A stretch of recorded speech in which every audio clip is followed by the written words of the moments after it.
Welcome to the Hampton Inn by Hilton, which is Park Royal. It's part of the name, but it's also the tube station that it's near. And so we're going to show you one of the rooms. So I got the Parks card.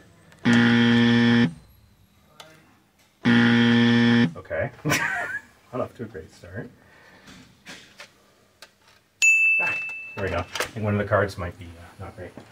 So let's check it out. So the room does not come with the luggage. The luggage costs extra.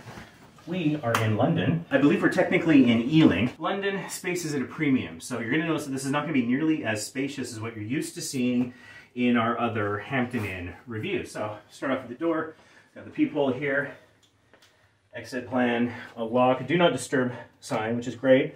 Non-Hilton hotels have been of late forgetting to have these, so it's nice to have. It's got this secondary locking mechanism here on top of the deadbolt. Those are the light switches. And okay, so this is an interesting kind of closet. In the side here, it's got the thing for the ironing board, but not the iron itself. Obviously, if you wanted to do dry cleaning, you've got that there, and a couple of hangers. So this is sort of an open concept closet, I would call it. Although that's not what I first thought of when I saw the pole.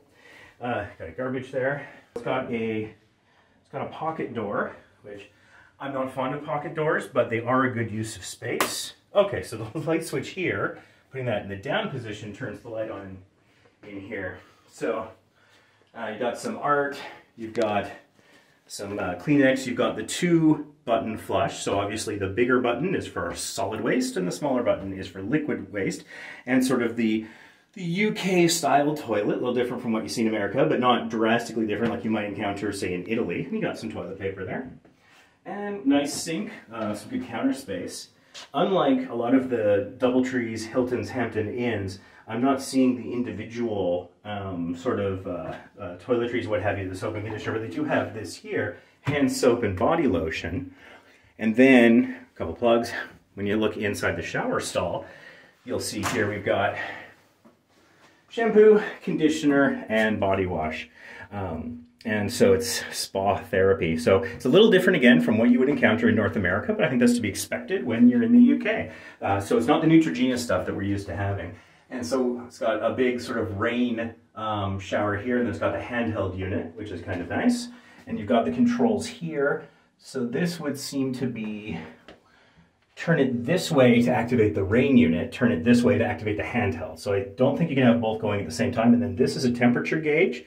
And it does work in Celsius because we are in the land of metric. Little place for soap there, and I guess a grab bar, or maybe you could hang something from that if you felt it appropriate. So again, it's a little bit more cramped than what we're used to, but that was to be expected. The pictures on the website did actually make it kind of clear that it was going to be a little bit more space efficient, let's say.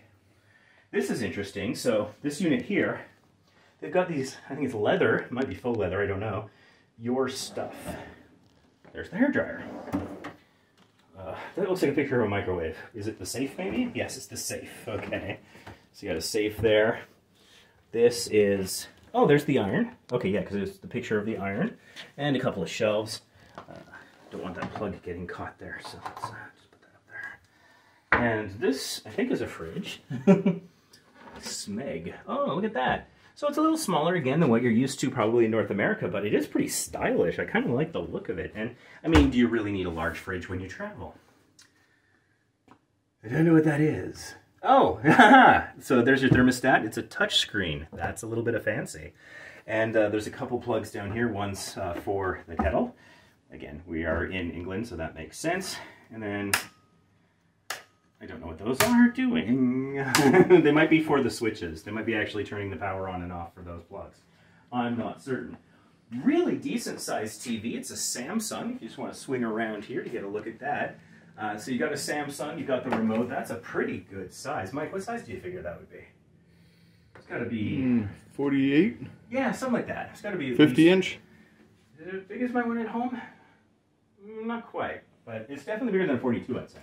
I don't want to try to see what kind of connections there are too much because I don't think it's on a swing arm. Oh. Yeah, I really don't want to break this because it is a nice and fairly large television. So I don't know about any hookups. I would say don't plan on hooking up your own equipment. here. And so, yeah, we've got the 2 beds that we've got here and a phone in the middle with a couple of these nice little lights. This is kind of cool. Look at that. And again, got a couple of plugs here, but here's a thing that's nice. USB connections, which is something I was counting on. Hilton properties, wherever you go, I find, have plenty of power. So when we're staying at a Hilton property, we don't generally need our Trond Power Cube, for example. And so one thing that's absolutely lovely about USB is consistent the world over. You don't need an adapter, you don't need a power converter, you just plug it in. And so that's great knowing that that's there, because these plugs obviously not what you would see in North America. It's the UK type.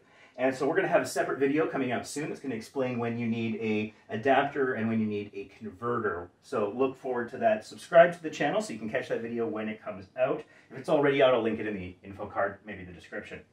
So we've got the phone there, little desk. That's kind of handy, nice to have. But again, pretty small. I think that's a theme here versus the North American experience is that space is at a premium. Things are going to be smaller. You get this tiny little thing here. But this is actually kind of nice. I've been in so many hotels where I've picked up food for myself and I wanted to eat in the room and I didn't have a nice little table to eat off of all the time. So that's kind of nice. Got the chair there. So we've got the privacy screen on the window. This just, I think that's an apartment complex because there's like plants and stuff in the windows. So I think that's just a parking lot for an apartment complex. We are on the ground floor here. You enter in at level 0 and then you come up to the ground floor. So this is on level 1. And we've got a light here and we've got these lights here. I like the lighting here, that's a nice effect. But again, you see the excellent use of space that they have lights that take up virtually no space. And then there's another end table over here. And let's see, there's another plug over here.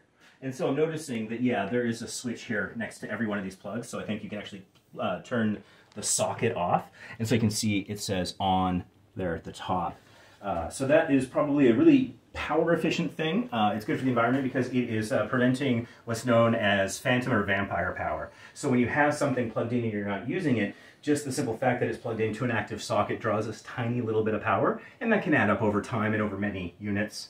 So it's good that they're doing that, I think. I think this might be a coat hanger. It might be art, but I'm pretty sure it's a coat hanger. It looks very functional. And of course there's this giant mirror here. And again, mirrors can be used to create the illusion of space. So once again, they're doing what they can to make good use of limited space that they have so that you can get this at a reasonable rate. And so it is, it's not super close to London. It's quite a train ride away on the underground, on the tube, but it is pretty cost effective and it does include breakfast. So that might be worth considering, part of why we're here. And also there is a menu. So you can get a classic beef burger for £11, for example. So this looks like room service to me. There you have it. Let me know. Is this a place that you would like to stay? Do you think this would be a nice place? Have you stayed here? What do you think? What do you think is missing? Because, you know, there's no microwave, for example, but I almost never use a microwave in a hotel, so I don't know if that matters to you or not.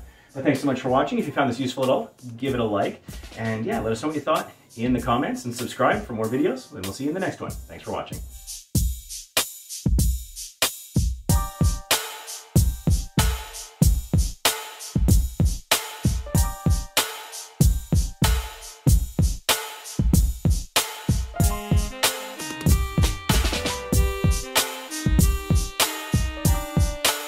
Now I'm trapped.